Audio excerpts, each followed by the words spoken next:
નમસ્કાર મારા વાલા દર્શક મિત્રો, દેશ વિદેશમાં વસતા મારા દરેક દર્શક મિત્રોને હર હર મહાદેવ અને જય સ્વામિનારાયણ.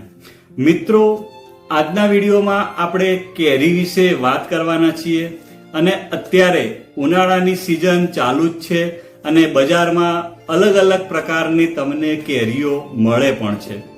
તો મિત્રો, આજના વિડીયોમાં આપણે વાત કરશું કે શું ડાયાબિટીસના દર્દીઓ કેરી ખાઈ શકે ખરા? દિવસમાં કયા સમયે કેરી ખાવી જોઈએ? કેરી ખાવાથી કયા કયા નુકસાન પણ થઈ શકે? વધુ પડતી કેરી ખાવાથી શું નુકસાન થાય? કેરીની અંદર કયા કયા પોષક તત્વો હોય અને કેરી ખાવાથી આપણા શરીરને કયા ફાયદા થાય, એ બધા જ પ્રશ્નોના જવાબ આપવાનો હું પ્રયત્ન કરીશ. તો તમે મારો વિડીયો છેલ્લે સુધી જોજો. મિત્રો, વાત કરીએ તો કેરી એ વિટામિન એ અને વિટામિન સી થી ભરપૂર હોય છે. દુનિયામાં સૌથી વધુ કેરીનું ઉત્પાદન ભારતમાં થાય છે. મિત્રો, આજના વિડીયોમાં આપણે ઉનાળામાં આ અમૃત ફળના સેવનથી કયા કયા સ્વાસ્થ્ય લાભ થાય છે અને કયા નુકસાન થાય છે તેની હું વિસ્તૃતમાં વાત કરવાનો છું. તો મિત્રો, ઉનાળાના સુપર ફૂડ્સની યાદીમાંથી કેરીનું નામ કેવી રીતે બાકાત રહે? મિત્રો, કેરીને તો ફળોનો રાજા કહેવામાં આવે છે. તે સ્વાદિષ્ટ હોવા ઉપરાંત તે પોષક તત્વોથી પણ ભરપૂર છે. કેરી વિટામિન એ અને વિટામિન સી નો ખૂબ જ સારો સ્ત્રોત કહેવામાં આવે છે. તેમાં પૂરતા પ્રમાણમાં ફાઈબર હોય છે જે પાચનમાં મદદ કરે છે. મિત્રો, વાત કરીએ તો ભારતમાં કેરીની ખેતી લગભગ 5000 વર્ષ પહેલા શરૂ થઈ હતી. સંસ્કૃતમાં તેને આમ્ર કહેવામાં આવે છે. હિન્દી, મરાઠી, બંગાળીમાં આમ શબ્દ એટલે આમરા પરથી આવ્યો છે. મિત્રો, ભારત વિશ્વમાં કેરીનો સૌથી મોટો ઉત્પાદક દેશ છે. વિશ્વની 41% કેરી અહીં ઉત્પન્ન થાય છે. કેરી ભારતનું રાષ્ટ્રીય ફળ પણ છે. તે ભારતીયોના પ્રિય ફળોમાંનું એક ફળ છે. મિત્રો, હવે આપણે જાણીશું કે કેરીમાં કયા કયા પોષણ મૂલ્યો હોય છે, તેમાં કયા વિટામિન્સ, ખનિજો હોય છે અને કેરી કોણે ન ખાવી જોઈએ તેની આપણે વાત કરવાના છીએ. તો મિત્રો, 100 ગ્રામ કેરીમાં આશરે 60 કેલરી હોય છે. તેમાં મોટા ભાગનું પાણી હોય છે. તેમાં પ્રોટીન, કાર્બોહાઈડ્રેટ્સ અને ફાઈબર પણ હોય છે. અને સાથે સાથે તેની અંદર બીજા કયા કયા પોષક તત્વો હોય છે તેની જો આપણે વાત કરીએ તો તેમાં સુગર 14 ગ્રામ હોય છે, ચરબી 0.40 ગ્રામ હોય છે, પ્રોટીન 0.82 ગ્રામ હોય છે, ફાઈબર 1.6 ગ્રામ હોય છે, એની અંદર પાણી 83.46% હોય છે અને કાર્બોહાઈડ્રેટ્સ 15 ગ્રામ હોય છે. મિત્રો, વાત કરીએ તો કેરી વિટામિનનો સારો સ્ત્રોત પણ કહેવામાં આવે છે. તેમાં પોટેશિયમ અને કોપર જેવા આવશ્યક ખનિજો પણ હોય છે. મિત્રો, જો વાત કરીએ તો 100 ગ્રામ કેરીમાં કયા કયા વિટામિન્સ અને કયા કયા મિનરલ્સ હોય છે? તો મિત્રો, વિટામિન સી એ દૈનિક જરૂરિયાતના 61% હોય છે. વિટામિન એ દૈનિક જરૂરિયાતના 6% હોય છે. વિટામિન B6 દૈનિક જરૂરિયાતના 5% હોય છે. ફોલેટ દૈનિક જરૂરિયાતના 11% હોય છે. કોપર દૈનિક જરૂરિયાતના 6% હોય છે. પોટેશિયમ દૈનિક જરૂરિયાતના 4% હોય છે. સાથે સાથે વાત કરીએ તો મેગ્નેશિયમ દૈનિક જરૂરિયાતના 2% હોય છે અને કેલ્શિયમ દૈનિક જરૂરિયાતના 1% અને આયરન પણ દૈનિક જરૂરિયાતના 1% હોય છે. મિત્રો, હવે વાત કરીએ તો ઉનાળામાં કેરી ખાવાથી કયા કયા ફાયદા થાય છે? તો મિત્રો, આજના વિડીયોમાં હું તમારા જોડે કેરી ખાવાના 10 મોટા ફાયદા વિશે વાત કરીશ. તો પહેલો ફાયદો છે કે આપણી રોગ પ્રતિકારક શક્તિને મજબૂત બનાવે છે, આપણું પાચન તંત્રને સુધારે છે, આંખોનું તેજ વધારે છે, સ્કિનની હેલ્થમાં સુધારો થાય છે, હૃદયના સ્વાસ્થ્યમાં સુધારો થાય છે, માનસિક સ્વાસ્થ્ય સુધરે છે, વજન નિયંત્રણમાં રહે છે, હિમોગ્લોબિનને વધારવામાં મદદ કરે છે, તે કેન્સર સામે પણ રક્ષણ આપે છે, તણાવ અને હતાશાને ઓછો કરવામાં મદદ કરે છે. મિત્રો, હવે આપણને પ્રશ્ન એમ થાય કે તે વજન નિયંત્રણમાં કેવી રીતે મદદ કરે? તો મિત્રો, કેરીમાં ભરપૂર માત્રામાં ફાઈબર હોય છે, જે પાચનને સરળ બનાવવામાં મદદ કરે છે, અને ફાઈબર લાંબા સમય સુધી પેટ ભરેલું રાખે છે.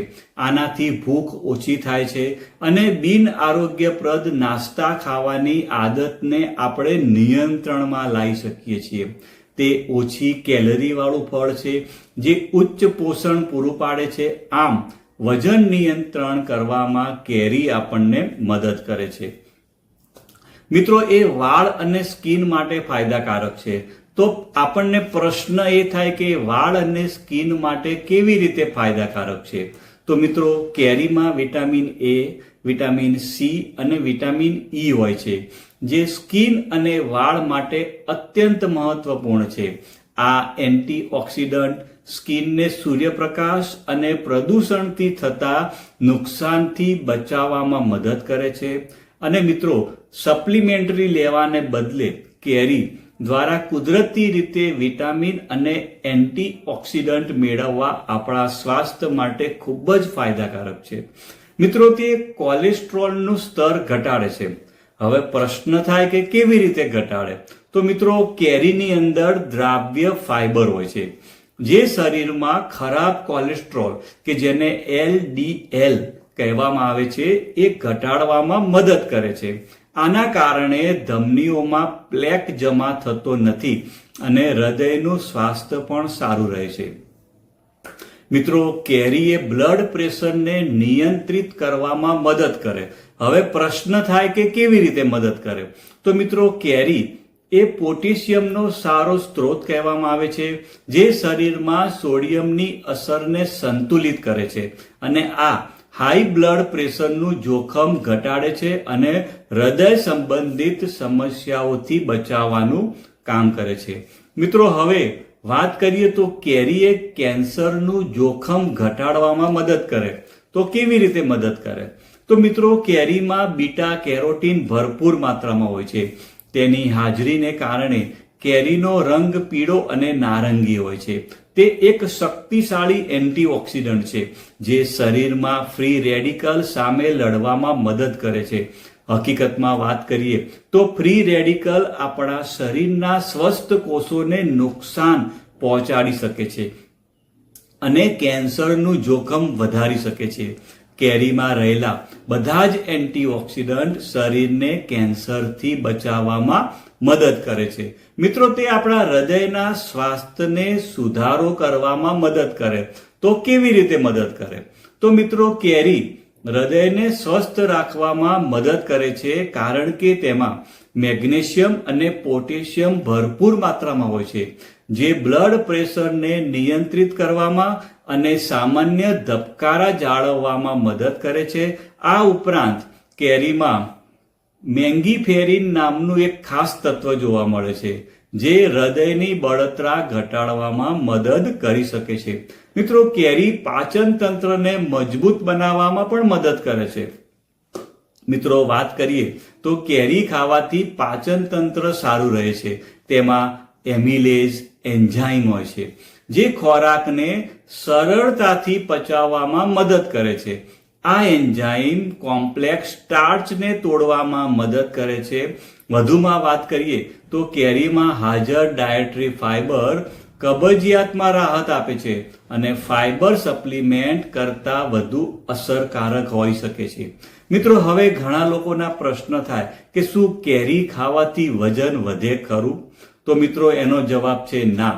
જો યોગ્ય માત્રામાં ખાવામાં આવે તો વજન વધતું નથી. જો કે આ વાત સાચી છે કે કેરીમાં કુદરતી શર્કરા હોય છે, તેમાં ફાઈબર પણ હોય છે, જે ભૂખને નિયંત્રિત કરે છે. તેથી જો કેરી મર્યાદિત માત્રામાં ખાવામાં આવે તો વજન વધતું નથી. તે પોષણની સાથે ઉર્જા પણ પૂરી પાડી શકે છે. મિત્રો, શું ડાયાબિટીસના દર્દીઓ કેરી ખાઈ શકે ખરા? એનો જવાબ છે મિત્રો હા, પણ તે મર્યાદિત માત્રામાં ખાવી જોઈએ. કેરીનો ગ્લાયસેમિક ઇન્ડેક્સ મધ્યમ છે, જેના કારણે બ્લડ સુગર ખૂબ ઝડપથી વધતું નથી.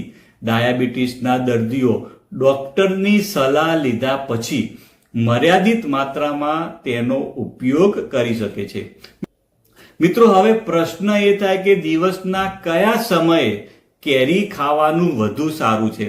તો મિત્રો, બપોરે કેરી ખાવી શ્રેષ્ઠ છે.